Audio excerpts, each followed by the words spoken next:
यह कहानी सोमनपुर नामक एक छोटे से गांव की है। यहाँ गंगा देवी नामक एक विधवा महिला रहती थी। गंगा देवी का बेटा मोहन एक दुखद दुर्घटना में गुजर चुका था। अब वह अपनी बहू सरिता और छोटी पोती पायला के साथ रहती थी।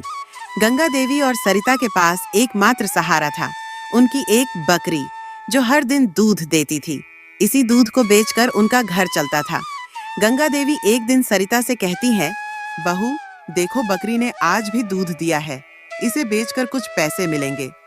सरिता ने सहमति में सिर हिलाते हुए कहा, हाँ माँ जी, लेकिन क्या यह दूध हमेशा हमारी मदद करेगा?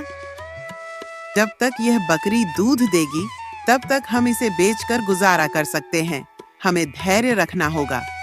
माँ जी, अगर हमारे पास और बकरियां हों तो हमारी आमदनी बढ़ सकती है। गंगा देवी ने गहरी सांस लेते हुए कहा, तुम सही कह रही हो बहू, हमें अपनी मेहनत बढ़ानी होगी और धीरे धीरे अपनी स्थिति सुधारनी होगी। सरिता ने बकरी की अच्छे से देखभाल करने का निर्णय लिया।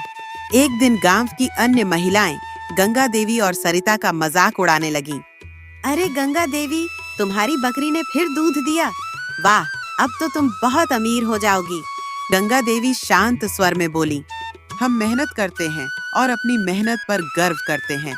यह मजाक करने वालों को शायद समझ नहीं आएगा। माँ जी, इनकी बातें सुनकर मुझे बहुत बुरा लगता है। बहू, दुनिया का काम है मजाक उड़ाना। हमें अपनी मेहनत पर ध्यान देना चाहिए।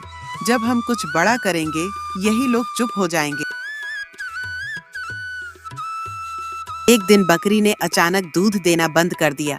3 दिन तक यही स्थिति बनी रही। गंगा देवी और सरिता चिंतित हो उठीं। गंगा देवी बोली, बहू, अब हमारे पास कोई चारा नहीं बचा। घर में राशन भी खत्म हो गया है। माँ जी, मैं दुकान पर उधार मांगने जाऊंगी, शायद कोई मदद मिल जाए। लेकिन दुकानदार ने मना कर दिया।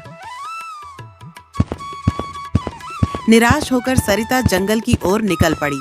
भूख और थकावट से वह वहीं एक पेड़ के नीचे बैठ गई। तभी एक बूढ़ी महिला वहां आई और उससे पूछा, बेटी, तुम इतनी परेशान क्यों हो?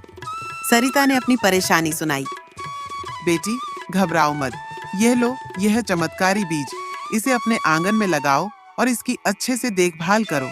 ये तुम्हारी सारी परेशानियां दूर करेगा, लेकिन वादा करो, जो भी मिलेगा उसका सही उपयोग करोगी। सरिता ने वादा किया और बीज लेकर घर लौट आई। उसने गंगा देवी को पूरी बात बताई। दोनों ने मिलकर वह बीज आंगन में लगा दिया। अगली सुबह सरिता और गंगा देवी ने देखा कि बीज से एक चमत्कारी पौधा उग आया था, जिसमें सोने के फूल लगे थे। दोनों की आंखें खुशी से चमक उठीं। गंगा देवी ने कहा, बहू, यह सच में भगवान का आशीर्वाद है। अब हमारी सारी समस्याएं दूर हो जाएंगी।